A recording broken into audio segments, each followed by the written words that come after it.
Dr. Darrell Millner joined Portland State University's Black Studies Department as a professor in 1974, and since then has been a key educator, scholar, and mentor on campus and in this community for over 38 years. And we are so happy to have him joining us here tonight. So, Dr. Millner.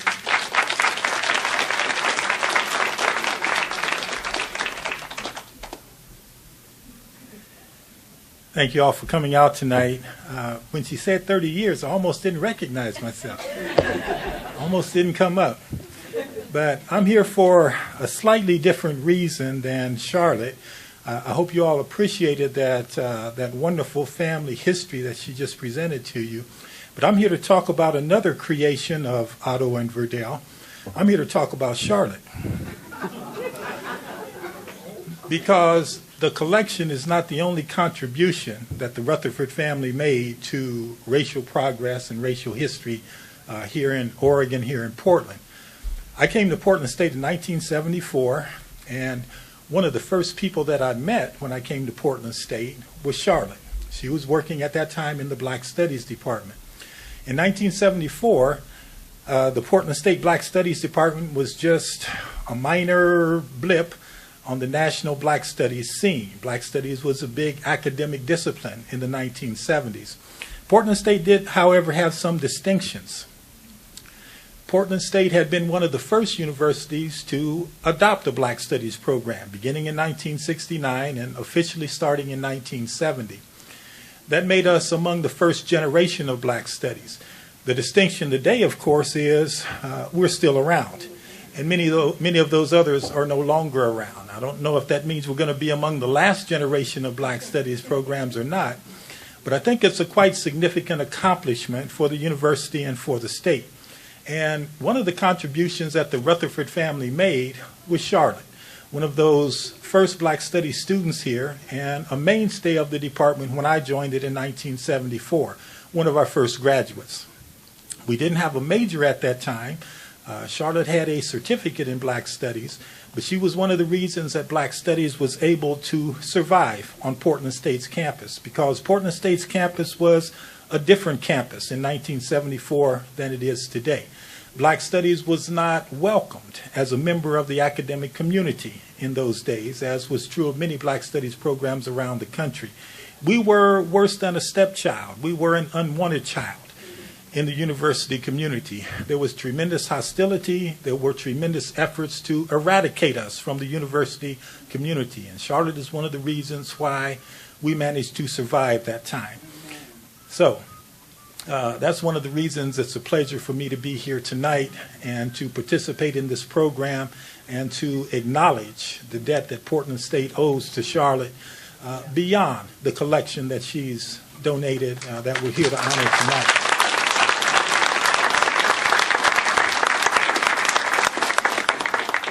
I want to speak just a second about another comment that Charlotte included in her presentation about our neighbor down the street here, OHS. And what she suggested was absolutely true and a very unfortunate reality of the Black experience here in the state and in the city. It was simply unheard of in earlier generations of racial life here for the majority community to consider anything that came from the Black community important enough to preserve. Not Black life, not Black artifacts, not the evidence of the Black reality in Oregon historically or contemporarily. It was simply not considered to be worthy of that kind of preservation. As a consequence, what we have that connects us to Oregon Black history has been preserved for us by private individuals, like the Rutherford family, like Verdell. And you have to understand the significance of that, not just for our generation, but for future generations. That role in society is supposed to be played by the institutions of society, okay? Because individuals come and go. Individuals die. No matter how well-intentioned, no matter how energetic, no matter what contributions they're willing and able to make, individuals are not a permanent part of the community. Institutions are. And until this generation, the institutions of Oregon life were unwilling to preserve and acknowledge the significance and importance of the Black experience here. Now, I'm very happy to say, after my 30 years here at Portland State, I can say that that's no longer true. It's no longer true here at Portland State. I also don't think it's any longer true at OHS.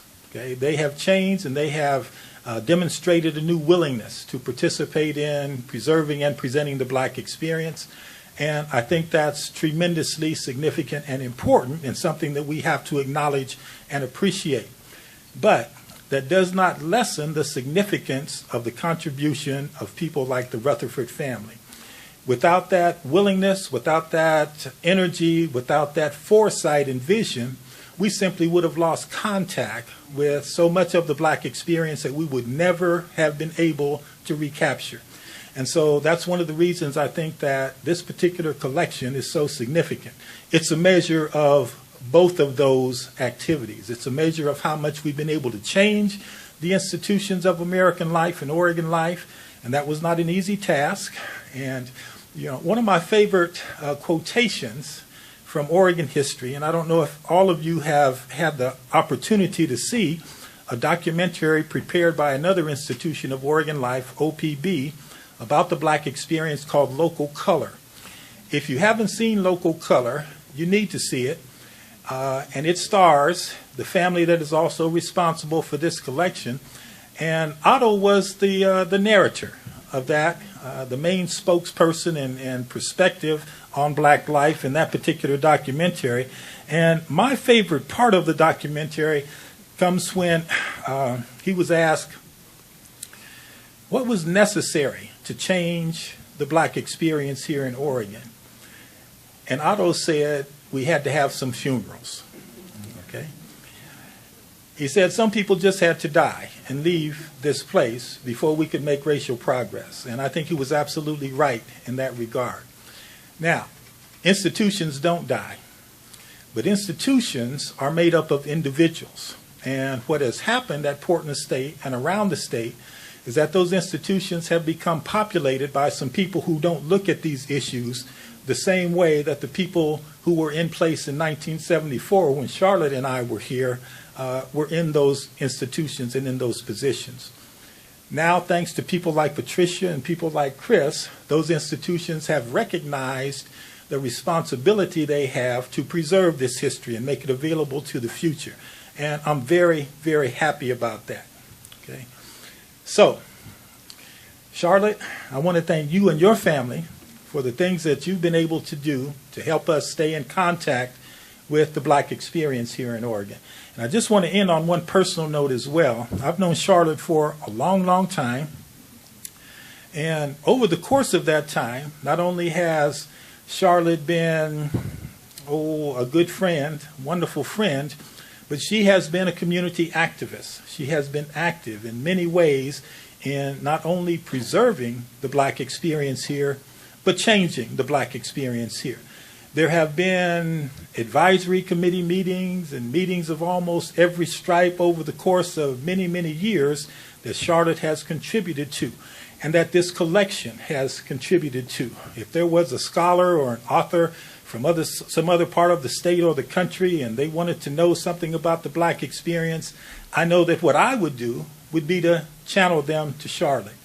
And she shared the collection with them unselfishly, much to our benefit. And over the course of all those years, Charlotte and I had, maybe 200-300 conversations about what was going to happen to that collection. Okay? And it was a difficult problem because in those early years, there was no institutional response in the ways that it should have to preserve that, make available the kind of resources that are necessary to preserve that kind of information. And every time Charlotte and I were at a meeting, or I was at Charlotte's house, or I ran into Charlotte at the Lloyd Center, the first thing we always talked about was what we were going to do with that collection. And after 10, 15, 20 years, I tried. I tried everything I could think of, and Charlotte did too. And about the third decade, maybe it was just my imagination, but I noticed this little light in Charlotte's eyes that would often come on when we started that conversation. And I'm sure it was just my imagination, Or maybe it was all those times that I woke up in the middle of the night out of a dream of Charlotte pulling up in front of my house in a U-Haul trailer. I got a little bit panicky about the whole issue. And no one was not just more happy, but more relieved than me when Portland State and the Black Studies Department here decided that what they wanted to do was to play the role that institutions should in matters like this and give a home to the Verdell and Otto Rutherford collection. So thank you all for coming out. Thank you, Patricia. Thank you, Chris. Thank you, Portland State. And the only thing left to do is for us and future generations to take advantage of this great gift.